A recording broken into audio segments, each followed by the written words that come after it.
Welcome into Sports Talk at the stadium tonight from Williams-Brice Stadium in Columbia, where South Carolina defeats South Carolina State by a final score of 50-10. This report is brought to you by the South Carolina Beef Council, where the Gamecocks wrap up the three-game homestand with a couple of wins, the one tonight over States and last Saturday against Charlotte. In both cases, they scored at least 50 points. The first time they've done that in back-to-back games since 1995. So an opportunity to feel good about themselves by defeating these two inferior opponents they were favored to beat easily, and they did just that. And certainly they leave here feeling a lot better about themselves as they prepare to get back into the SEC side of things a week from Saturday at Kentucky. But for now, the players and the coaches feel good about what they've done the last 2 weeks, and they feel like they've got something to build on. They were far from perfect, not perfect tonight. They had some turnovers.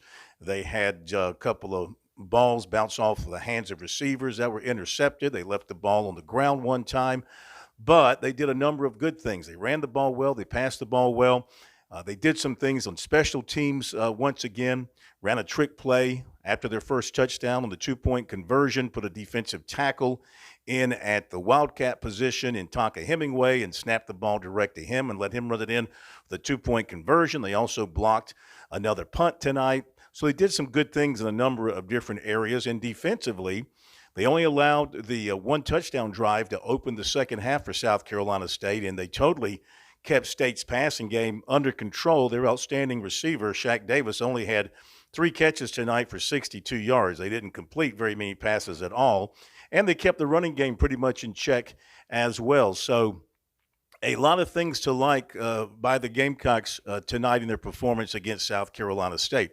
It was interesting after the ball game, in talking to the media, it was revealed that the players had kind of not a players-only meeting because Shane Beamer and the coaches were kind of involved in this thing, but they had a session in the locker room where they just wanted players to get over the things that were bothering them. If players were starting to think about their own accolades or their own individual issues, to just forget about that and come back together as a team and play together as a team and think together as a team. And they kind of feel like they accomplished that over the last week or so, and they think it showed in tonight's performance. So some of the numbers on the game tonight: the Gamecocks had 404 total yards to 220 for South Carolina State.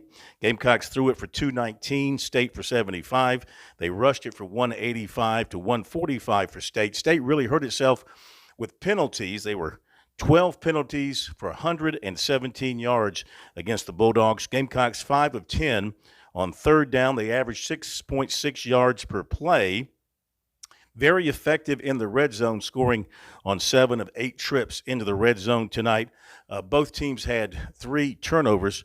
2 for the Gamecocks were interceptions that will go to Rattler, but really they weren't his fault because both passes bounced off the hands of Xavier Leggett and were picked off by the State defenders. Both balls should have been caught. So Rattler had 2 touchdown passes. He ran for 1. He was 21 of 27 for 212 and those 2 interceptions. Marshawn Lloyd, 11 carries for 80 yards, had a touchdown run and a touchdown reception. Juice Wells had 7 catches for 38 yards. Top offensive performer for State was Tyrese Nick, who came in and played quarterback. He rushed for 95 yards and had their 1 touchdown. Gamecocks led 8-0, extended the lead to 22-0 at halftime, 36-7 after 3, and then it finishes up at 50-10.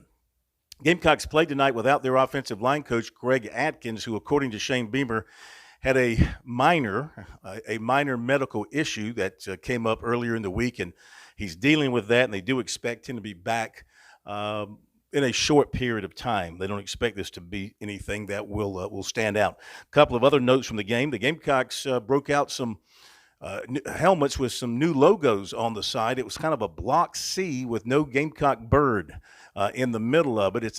It was a skinnier block C. Kind of looked like the block C that they had on helmets maybe back in the 60s or 70s, perhaps. I can't recall going way back that far.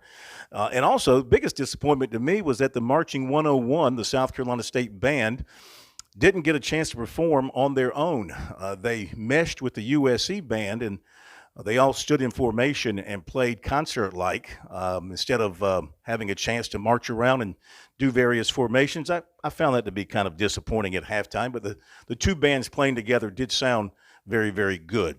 So the Gamecocks win it here 50-10 by playing on this Thursday night. They get a couple of extra days of rest and a couple of extra days to prepare for Kentucky, and then going up to Louisville, where they no doubt will be an underdog to the Wildcats, a team that has had their number in recent years, but a chance up in Lexington, Kentucky, a week from Saturday to really show their fans how far they have come, and if indeed they're going to have a chance to win some of these SEC games. They've got 6 straight SEC games coming up, and they had better be ready for the task that's ahead as they hit the bulk of their SEC schedule now moving forward.